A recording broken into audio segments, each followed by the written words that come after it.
My next guest is going to be taking on Lloyd Thornton coming up here at Showcase MMA. Rumble on the River 4 coming up here this Saturday. It is Joshua Oxendine joining me here on the program for the very first time. Josh, how's it going, man? I'm good. I'm really good. I appreciate you having me on. No, I appreciate you taking some time, man, especially during fight week. We'll start there first. When did you find out about this matchup? Did you get some decent notice at all? Yeah, I got some notice, and then some stuff happened, and he backed out, and he came back on, so it's been a little rocky couple of weeks, but yeah, I knew I was going to fight him for a little bit, but he backed out, and then, like I said, it's back on. So yeah, but I really don't train for one opponent. I train, to be my best, and then if I'm my best, then I can take care of business. Good stuff. Well, we'll get into all that leading into this fight in just 1 second here. But first, where did this journey begin for you? When did you get involved in combat sports? I started boxing at a young age. So boxing was the first thing I did. Actually, and then I served in the United States Marine Corps, and then I started learning a lot of jiu-jitsu and stuff while I was serving in the United States Marine Corps. And from then I was like, you know what, I can do this and make money and punch people in the face. Let's do it. So, yeah, I got hurt while I was in. I got medically discharged, and I went through a little rough patch. And I left boxing, found MMA, and it just, it saved my life. So here I am now, doing what I love to do every day, and it's a blessing.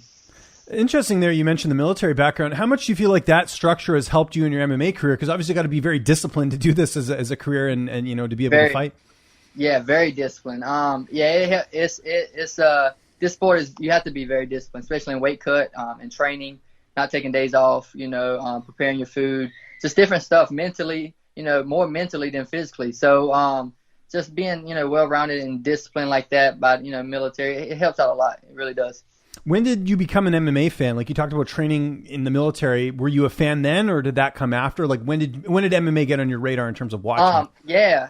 When I joined the Marine Corps, I was all about boxing, so I really wasn't about MMA that much. And then while I was in, I had a couple friends that we grappled a lot and stuff like that, and they just introduced me, and then I just fell in love with it. And I was like, you know what, I can do this. It doesn't matter about your size, your height. It's all about skill. And so I was like, you know what? If I put in the work, I can be great, and here I am.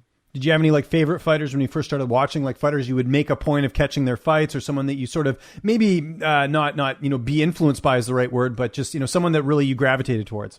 Yeah, and still to this day, TJ Dillashaw is one of the guys I try to model my game out there. The way he moves, I like the way he moves. The way he flows when he fights, his footwork and stuff like that. Dominic Cruz the same way. His footwork is amazing. So them two guys right there, in the 135 division, just like I am. So, I model my game at them, and, hopefully one day my dream will come true and I'll be able to step in the cage with one of them. Pretty cool. You've really turned things around in your career. I was looking here. You started off 0-3. Now you're 3-3. What's changed? Is there anything particular that you feel like has really sort of, been a proponent of this winning streak? It's just bad luck. My first fight, I got caught in a guillotine by Jordan Lugo, he's 6-0. He's signed by Bellator. He's doing amazing. Number 10 ranked fighter in Bellator. He just beat the number 8, so he's doing amazing. My second fight, I blew out my knee, dislocated in the first 20 seconds, and I lost by decision. To me, I thought I won that fight, but it was in his hometown, so it could go anyway. And then my third fight, I got DQ'd. I got cheated. So that is bad luck, by the way. So I imagine going forward, you're just like, I got to not break any mirrors or walk under any ladders. Like, got to keep, my luck going pretty good, right? Yeah, exactly. So, if I wouldn't have had my bad luck, to be honest, I should be 5-1. But I'm 3-3. So, anything happens for a reason. Everything happens for a reason. So I just, one day at a time, I'm putting people to sleep. I'm not leaving it to the judges at all. None of my last 3 fights went to the judges. My last one went to the second round. My first 2 was first round. So just like this one, he's going to sleep in the first round. He'll get finished too. And then I'm going to move on to bigger things. So I think I'm one of the best 135ers on the East Coast. 125ers, I'm dropping the flyweight too. So I just have to showcase it. I just got to get in front of the right people and the big crowds and showcase it, and I will. Nice play on words there, by the way, with Showcase, because that's the name of the event. So that's good. I do like that. That's good product placement there as well. Just quickly on kind of your career turnaround, was there ever a point, and you don't strike me as the type of guy, but was there ever a point where you thought maybe this isn't for me after that 0-3 thing, or did you just chalk it up to bad luck? Yeah, I had my wife is my biggest critic, so she really sat down with me and was like, listen, if this is really something you really want to do, you got to buckle down, you got to focus, you got to put the work in. So I really had to look at myself in the mirror and was like, you know what? Is it bad luck, or is it me just really not pushing myself hard enough to turn it around? So I was like, you know what? Let me really focus and buckle down, and that's what I did, and the rest is history. Good for you, man. It's awesome. So you talked about how your opponent is backed out. Like, what was the issue? Like, I mean, let's hope everything's good at the time we're recording this and you're going to actually fight on Saturday. But what happened? Did you ever get a reason why he didn't want to do the fight or whatever? Nah, I didn't.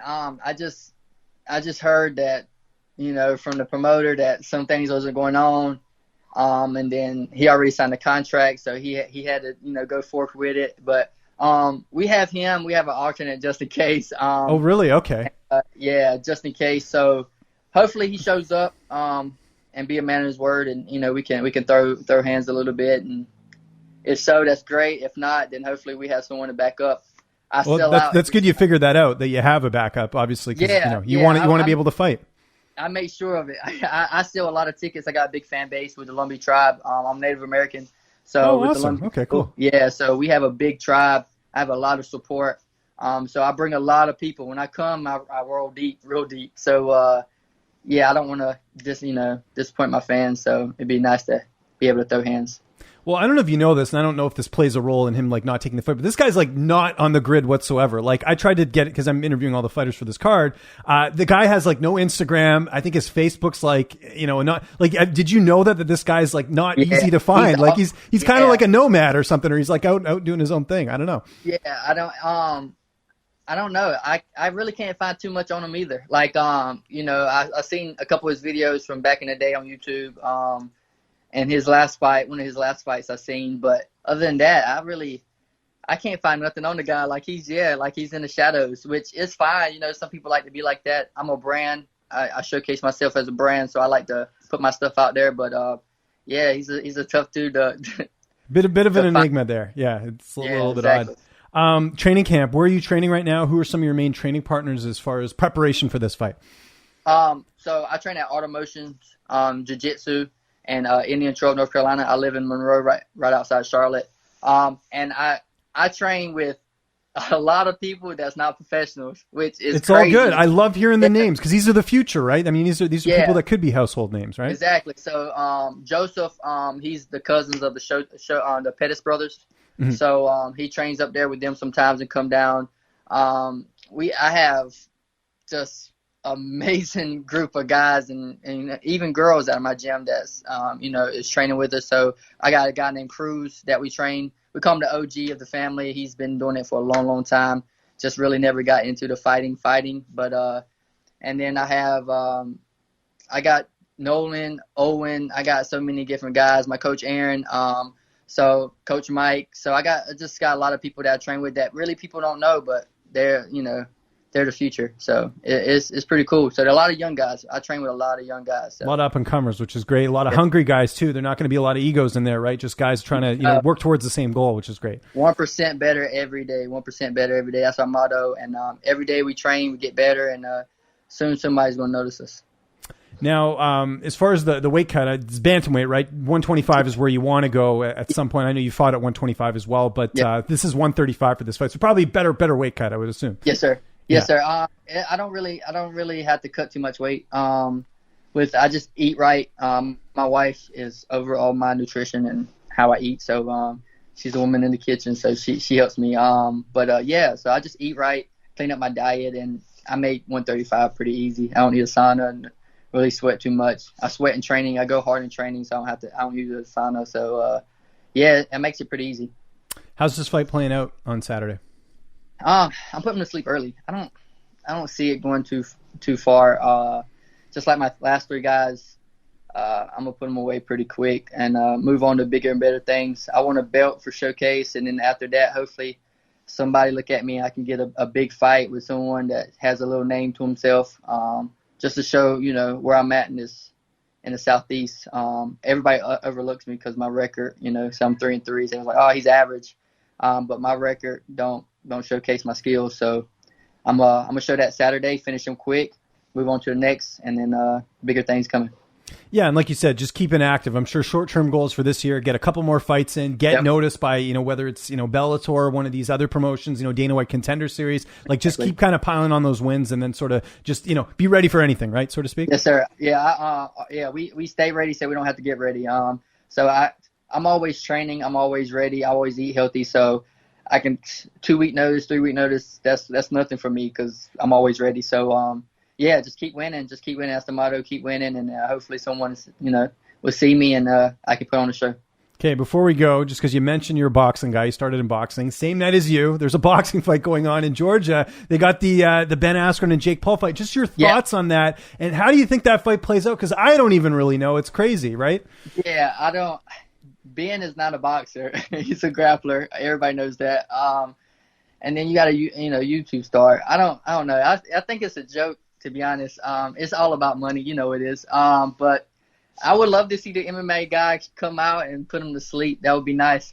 I hope Ben wins just for the MMA guys. Can't have a YouTube guy come in there and knock out an MMA guy. That would look bad for us. So be nice to see Ben get in there and throw some hands and get a win. I'm with you there. Josh, thanks so much for doing this, man. This was great. Looking forward to the fight here at Showcase MMA, Rumble on the River 4 coming up here this Saturday. Anyone you want to thank, any sponsors, any social media you want to plug? I'll give you the last word. Yes, sir.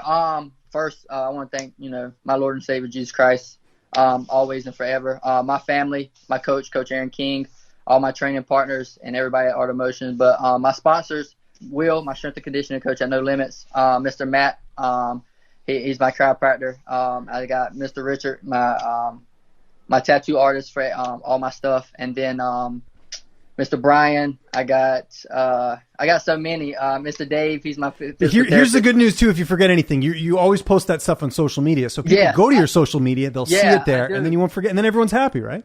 Yeah, I do. I post all that. I got so many people I can thank, man. So many people that help me on a daily basis to get me ready for these fights, man. It's remarkable the people that I have in my corner. So, like I said, I'm just gonna go out there. I'm gonna get my hand raised, man, and then I thank all of them afterwards when I can see them face to face. So I won't forget all their names. So yeah.